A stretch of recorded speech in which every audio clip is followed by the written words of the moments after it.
Bismillahirrahmanirrahim. Assalamualaikum warahmatullahi wabarakatuh. Rabbi shrah li sadri wa yassir li amri wahlul 'uqdatam min lisani yafqahu qawli. Innal hamdalillah wa nasta'inu wa nastaghfiruhu wa a'udzu billahi min syururi anfusina wa min sayyiati a'malina may yahdihillahu fala mudhillalah wa may yahdihillahu fala hadiyalah. Asyhadu an la ilaha illallah wahdahu la syarikalah wa asyhadu anna Muhammadan 'abduhu wa rasuluh. Alhamdulillahirabbil alamin wassalatu wassalamu ala asrofil anbiya'i wal mursalin wa ala alihi wa sahbihi ajmain amma ba'd. Hadirin yang dimuliakan Allah, pernah tidak kita mendengar istilah negara multibenua? Jika belum dan penasaran, yuk simak videonya sampai habis ya. Negara multibenua, apa itu negara multibenua dan di mana letaknya? Hadirin yang berbahagia, negara multibenua adalah sebuah julukan bagi salah satu negara Islam yakni Turki. Mengapa bisa demikian? Tentu saja karena letak strategisnya dari negara ini terbentang antara dua benua, yakni benua Afrika dan juga benua Asia. Dalam sejarahnya, Turki adalah sebuah wilayah kecil yang dihuni oleh salah satu kafilah. Kafilah ini beragama Islam dan bernama Koyig Oghuz. Lebih tepatnya, kafilah ini berada di sebelah barat Gurun Gobi atau daerah Mongol. Kafilah ini dipimpin oleh seorang pemimpin bernama Sulaiman.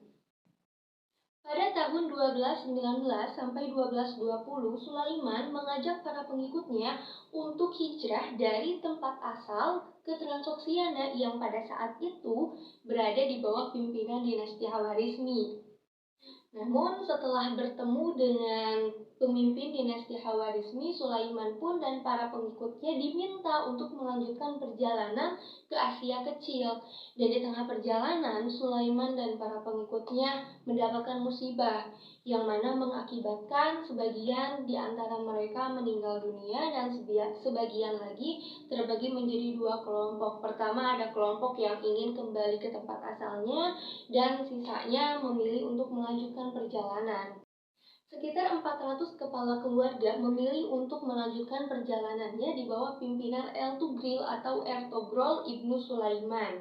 Setelah sampai dan bertemu dengan Kesultanan Saljuqrum, yang dimana Kesultanan Saljuqrum ini menguasai Asia Kecil, mereka memilih untuk mengabdikan diri kepada kesultanan tersebut. Bahkan mereka berani untuk ikut berperang membantu Kesultanan Saljuqrum dalam berperang melawan bangsa Mongol, dan kemenangan berada di pihak Kesultanan Saljuqrum. Tentu saja itu tidak terbebas atau itu tidak lepas dari bantuan Ertugrul dan para pengikutnya untuk mendapatkan kemenangan melawan bangsa Mongol. Hadirin sekalian, pada tahun 1288, Ertugrul wafat dan meninggalkan seorang putra bernama Sulaiman. Sulaiman inilah yang kemudian menjadi pelopor dari kebangkitan dan kemajuan negara Turki. Pada saat ia berkuasa, Sulaiman mendirikan sebuah dinasti bernama Dinasti Utsmaniyah. Dinasti Utsmaniyah ini berkembang sangat pesat karena pada saat itu fokus dari dinasti ini adalah melakukan ekspansi besar-besaran di wilayah sekitarnya. Hadirin yang berbahagia, pada tanggal 29 Oktober 1923,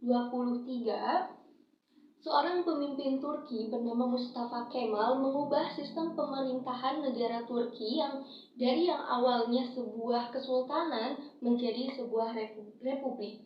Tentu saja hal itu tidak lepas dari dampak positif dan juga dampak negatif yang dirasakan oleh masyarakat Turki itu sendiri.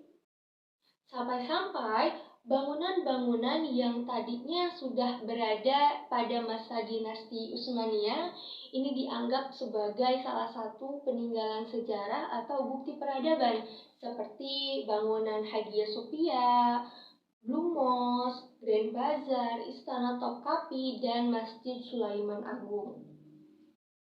Hadirin yang dimuliakan Allah, pada video kali ini saya tidak akan panjang lebar membahas mengenai sejarah Turki. Cukup sekian yang dapat saya sampaikan, semoga dapat menjadi pengetahuan bagi kita semua.